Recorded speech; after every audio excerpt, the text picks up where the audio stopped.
Today we will return once more to the harrowing world of Josef K. Šlejhar, as we have done a few episodes ago. The following review was meant to be part of episode 232, but had to be split due to reasons of time and real-life exhaustion on my end. For biographical details, see episode 183. Other episodes featuring him are episodes 213 and 232. What Life Neglects is his second collection, published in 1895. Chicken, originally titled Melancholic Chicken, is his most well-known story, telling of how after a man remarries, his new wife consistently bullies, demeans, harasses, and abuses his son until, after intentionally refusing to give him any medical aid during his illness, he dies in the company of a lonely, deformed chicken, which is his only friend. In A Forest Solitude, has the narrator witness a boy mercy killing a hurt bird in the forest and being emotionally scarred by doing it.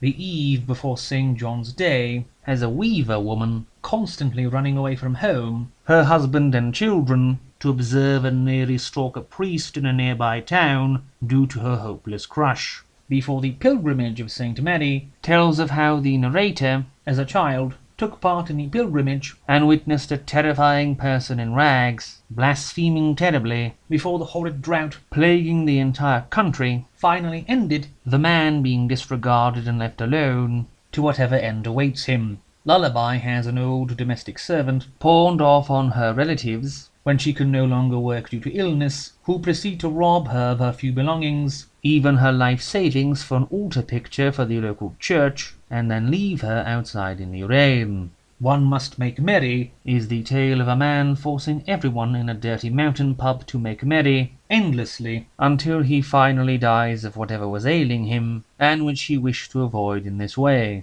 The Resurrection of the Lord has an old man bullied and harassed by the people who live on his farm, who wish him to die as soon as possible so they could inherit it, and who don't even let him keep a single drop of the honey produced in his beehives. The Weaver is the life story of a man who, without any incident, was cursed to spend his entire life endlessly slaving away at the loom until his death. Both tells the story of an illegitimate child living in a squalid hole with a bunch of other orphans, only to then be abused by his aunt and uncle and being left to die. Not Yet is the terrified confession of a brother who is unable to imagine living without his sister, and who is sitting alone in the attic, listening to her screaming in pain, knowing she will die any moment. Christmas Eve has a postal carriage leave behind a sick woman, pleading to be taken with them because her daughter had not come to take her from the hospital after the hospital did not cure her. One man gets off to let her take his place, but by the time they get back, the carriage has run off, leaving them to die in a snowstorm with no hope of surviving the journey. Small Town Idyll was one of his later books, published in 1910. The Pendulum of Eternity chronicles a man's obsession with a seemingly unstoppable pendulum swinging high over his hometown, which ends up being the reason he falls to his death on the cobblestone floor after he climbs up to it in a daze. A Christmas gift as a peddler who spent a decade saving money by fixing pots and pans to return home to his house in Slovakia, and when he finally has enough, his life savings get stolen by an immoral innkeeper just before he is set to return and celebrate Christmas back home. I'll Bury You All concerns a funeral home owner and his grinning, sarcastic glee at the prospect of how he will bury every last person around him. The Torn-Off Roof has an old man always besieged by the local youths who keep destroying his mangled, horribly disfigured roof by throwing rocks at it, a man whom all his children have abandoned, and who lives in such abject poverty that he no longer has any shoes, and is always starving, while his rich doctor of a son gets so many sausages and bribes, he burns them for fuel.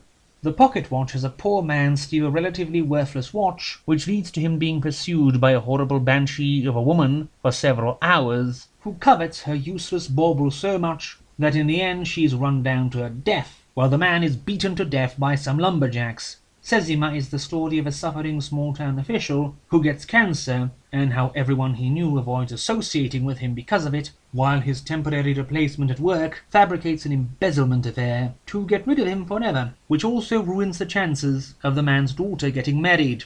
The silhouette narrates the story of a man, observing the unchanging silhouette of a man at the loom, who spends his whole life working at it until he dies and his place is taken by another. Yet more stories, grim and hopeless all.